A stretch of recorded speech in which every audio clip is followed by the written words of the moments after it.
പോയിട്ട് ഒരു ദിവസമായി. എന്താകുവോ ദൈവമേ. അല്ല, അവളുടെ വീട്ടിൽ നിന്ന് ആരും വിളിച്ചില്ലടാ നിന്ന? ഇല്ലമ്മേ, വിളിച്ചിട്ടില്ല. വിളിച്ചതിനെന്ത് പറയുമെന്നാലോചിക്കാം. അത്രയും കടുപ്പിച്ചൊന്നും പറയണ്ടായിരുന്നല്ലേ അവളോട്. ഇനിയിപ്പൊ എന്ത് ചെയ്യും? വയസ്സാങ്കാലത്ത് പോലീസ് സ്റ്റേഷനിൽ കിടത്തുവാടാ നീ എന്നാ. അമ്മ ഇപ്പൊ വയസ്സായിട്ട് കിടക്കണേന്ന് പറയാ. ഞാനാ ഇപ്പൊ ചുള്ളനല്ലേ അമ്മ. എങ്ങ് ദേ, എന്നെ കൊണ്ട് ഇനി കൂടുതൽ പറയിപ്പിക്കണ്ട നീ. അവന്റെ എങ്ങത്തരം കാണിച്ചാണ് ഇപ്പൊ ഈ മതി വന്നത്. 10-20 പെണ്ണുങ്ങളുണ്ട് അവനോട്. ഒരു പെണ്ണ് കിട്ടിയില്ലടാ. ഇനിയെങ്കിലും നീ ഒന്ന് അടങ്ങടാ. ഇങ്ങനെ എന്തിനാടാ ഇങ്ങനെ ഈ കണ്ട പെണ്ണുങ്ങളെ? നിനക്ക് നിന്റെ ഭാര്യയില്ലേ? നീ ആയ സമയത്ത് നീ ഇതിന്റെ ഉമ്മേണ്ട് കിടന്ന് കാണിച്ചുകൊണ്ടിരുന്ന നിനക്കൊരു പെണ്ണ് കെട്ടിച്ചെന്നാ. അപ്പൊ നീ ഒന്ന് അടങ്ങോന്ന് വിചാരിച്ചപ്പോ നീ പിന്നെ എന്താടാ? ചിരിക്ക് ഇച്ചിരി കഴിയുമ്പോ കരയാനുള്ളതാ. ഇതാരാണ് ഈ നേരത്തെ വിളിക്കണം? അയ്യോ, അവളുടെ ആങ്ങളെയല്ല അമ്മേ. അവളുടെ ആങ്ങളെ വിളിക്കണം. വിളിച്ച അയാള് അമ്മ സംസാരിക്കും. എനിക്ക് വേണി അമ്മേ.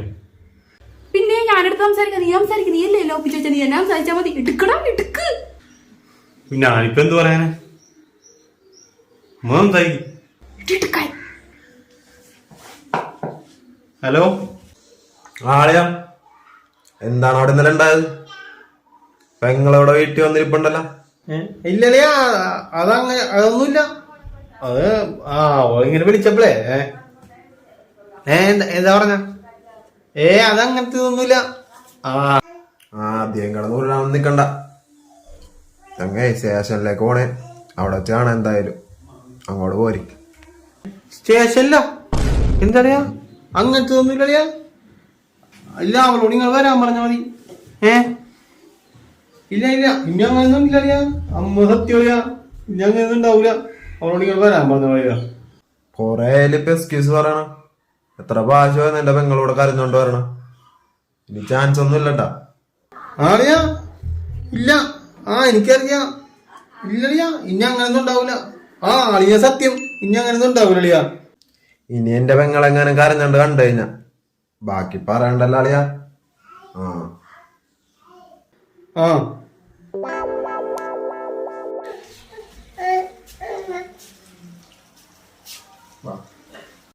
അയ്യോ, അച്ഛമ്മയുടെ മോനെ, അച്ഛമ്മയുടെ കൊച്ചുമോനെ തരും. അവിടെ പൊന്നി എന്റെ ദൈവമേ, എത്ര ദിവസമായി മോനെ കണ്ടിട്ട്. എന്റെ ദൈവമേ, അച്ഛമ്മയുടെ മോനെ അച്ഛമ്മയോട് പറയാണ്ട് പോയാ. വാ മോളും വാ, കേറ്. മോനും ഉണ്ടാ, കേറ് വാ.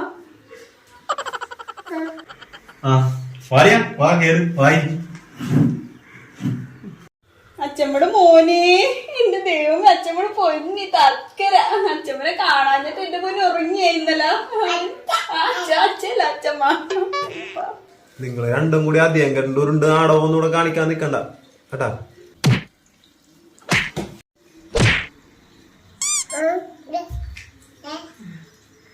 ഇനി എന്റെ പെങ്ങളങ്ങനെ കരഞ്ഞോണ്ട് എന്നെ അങ്ങോട്ട് വിളിച്ച. ഇല്ല.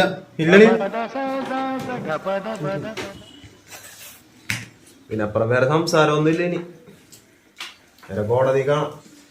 ഞാൻ നോക്കിക്കോളാം. എന്നാ നിങ്ങൾ രണ്ടുപേർക്കും കൊള്ളാം. അയ്യോ മോനെ, ചായ കുടിച്ചിട്ട് പോവാ.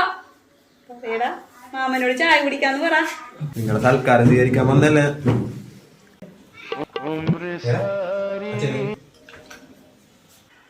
മോളങ്ങാടി ചെല്ലി. എന്താ നോക്കി ഇങ്ങനെ നിക്കണ? ചെന്ന് പോയി ചായ ഇടി ചെല്ലി. കൊച്ചിന് ഇങ്ങാടുതാ ചായ വേണമെങ്കിൽ വെച്ച് കുടിച്ചാ മതി.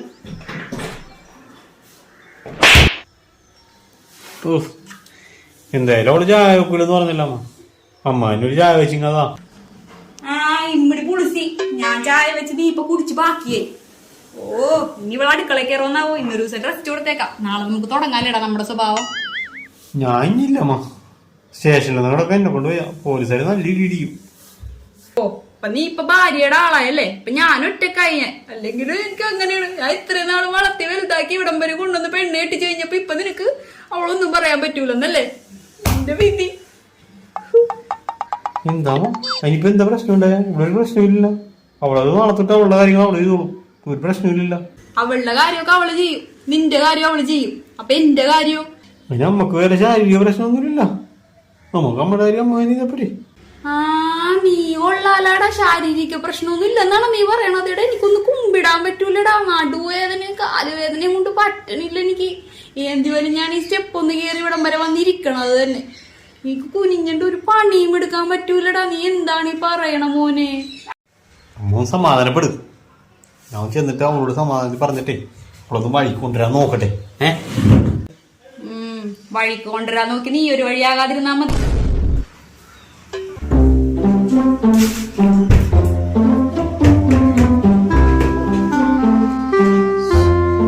ഇങ്ങനത്തെ ഒരു കിഴങ്ങനായിട്ട് കാവടിയും തുള്ളിയാ പോണത്. നീ എന്താവോ ദൈവമേ.